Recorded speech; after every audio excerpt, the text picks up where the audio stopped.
নমস্কাৰ, এই মুহূৰ্তত আহি পৰিছে ৰাজ্যখনৰ বাবে কেইবাটাও বিগ ব্ৰেকিং নিউজ আৰু এনে ধৰণৰ খবৰসমূহ প্ৰতিদিনে চাবৰ কাৰণে এই চেনেলটো সাবস্ক্ৰাইব কৰিবলৈ নাপাহৰিব। এই মুহূৰ্তত জনাইছো এটা ব্ৰেকিং নিউজ। কংগ্ৰেছ নেতা ৰাহুল গান্ধীৰ সাংসদ পদ খাৰিজ কৰা হৈছে। লোকসভাৰ অধ্যক্ষই খাৰিজ কৰিছে সাংসদ পদ। আদালতে দোষী সাব্যস্ত কৰাৰ পিছত এই সিদ্ধান্ত গ্ৰহণ কৰিছে। ৰাহুল গান্ধীৰ সাংসদ পদ 8 বছৰলৈ খাৰিজ। 8 বছৰলৈ নিৰ্বাচনত অৱতীৰ্ণ হ'ব নোৱাৰিব কংগ্ৰেছৰ যুৱৰাজ ৰাহুল গান্ধী।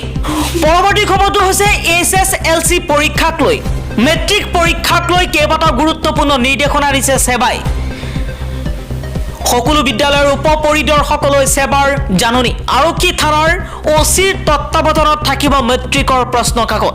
এতিয়াৰ পৰা থানাত খুলিব নোৱাৰিব প্ৰশ্ন কাকতৰ টোপোলা। কেন্দ্ৰ পৰিচালকে এক্সকৰ্ট সহ কেন্দ্ৰলৈ আনিব লাগিব প্ৰশ্ন কাকত। ষ্ট্ৰং ৰুমত CCTVৰ সন্মুখত খুলিব লাগিব প্ৰশ্ন কাকত। সেৱাৰ বিষয়াই উভতাই আনিব লাগিব অব্যৱহৃত নথিপত্ৰ। এই মুহূৰ্তত জনাইছো আন এটা গুৰুত্বপূৰ্ণ খবৰ। এইবাৰ ডিঙৰ বিধায়ক আমিনুল ইছলামে এটা মন্তব্য কৰিছে ইছলাম ধৰ্মক লৈ। যিসকলে ইছলাম ধৰ্ম গ্ৰহণ কৰিছে তেওঁলোকক লৈ এক মন্তব্য কৰিছে আমিনুল ইছলামে। আমিনুল ইছলামে কৈছে ইছলাম ধৰ্মৰ নীতি আদৰ্শৰ প্ৰতি আকৃষ্ট হৈ আৰু পবিত্ৰ কোৰাণত উল্লেখিত আল্লাহৰ বাণীৰ প্ৰতি আস্থা বিশ্বাস স্থাপন কৰি পাৰলৌকিক জীৱনত মুক্তি আৰু সফলতাৰ আশাত যিসকল লোকে ইছলাম ধৰ্ম গ্ৰহণ কৰিছে তেওঁৰ পূৰ্বপুৰুষ কোন ধৰ্ম মানি চলিছিল নে মানি চলা নাছিল সেইবিলাক প্ৰশ্ন অভান্তৰ বুলি মন্তব্য কৰিছে। পৰৱৰ্তী খবৰটো হৈছে প্ৰধানমন্ত্ৰী নৰেন্দ্ৰ মোদীক লৈ এক ডাঙৰ মন্তব্য কৰিছে দিল্লীৰ মুখ্যমন্ত্ৰী অৰবিন্দ কেজৰিৱালে। অৰবিন্দ কেজৰিৱালে কৈছে যে প্ৰধানমন্ত্ৰীক চোৰৰ চৰ্দাৰ বুলি ক'বলৈ মোৰ লাজ লাগে। প্ৰধানমন্ত্ৰীৰ শাৰীৰিক অৱস্থা ভাল নহয় নেকি? প্ৰধানমন্ত্ৰী মোদীৰ বিৰুদ্ধে পুনৰবাৰ আক্ৰমণাত্মক হৈ পৰিছে দিল্লীৰ মুখ্যমন্ত্ৰী অৰবিন্দ কেজৰিৱাল। পৰৱৰ্তী খবৰটো হৈছে গোলাম নবী আজাদৰ এক নতুন দাবী। হিমন্ত বিশ্ব শৰ্মা পৰ্ব ৰাহুল গান্ধীৰ ভুল পৰিচালনা আছিল। সোনিয়া গান্ধী নিমাত আছিল বুলি মন্তব্য কৰিছে গোলাম নবী আজাদে।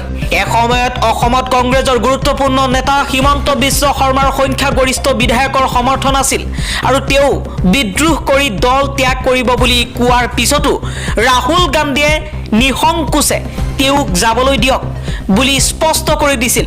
নিজৰ আত্মজীৱনী আজাদত এইদৰে লিখিছে গোলাম নবী আজাদে।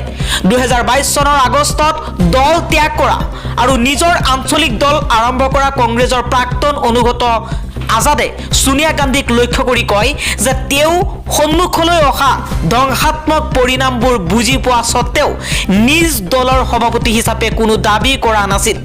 বিজেপিত গৈ যোগদান কৰা আৰু অসমৰ মুখ্যমন্ত্ৰী হোৱা শৰ্মা এজন গুৰুত্বপূৰ্ণ কংগ্ৰেছ ৰণনীতিবিদ আছিল বুলি মন্তব্য কৰিছে।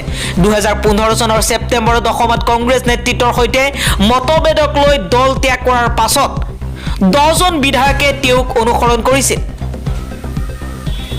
ৰাহুল গান্ধীয়ে আমাক স্পষ্টকৈ কৈছিল যে নেতৃত্বত কোনো পৰিৱৰ্তন নহ'ব। আমি তেওঁক আঙুলিয়াই দিছিলোঁ যে হিমন্তৰ সংখ্যাগৰিষ্ঠতা বিধায়ক আছে আৰু তেওঁ বিদ্ৰোহ কৰিব আৰু দল ত্যাগ কৰিব। তেওঁক যাবলৈ দিয়ক, ৰাহুলে কৈছিল। বৈঠকখন শেষ হৈছিল। অহা মাহত মুক্তি পাবলগীয়া 74 বছৰীয়া আজাদে তেওঁৰ আত্মজীৱনীত এইদৰে লিখিছে।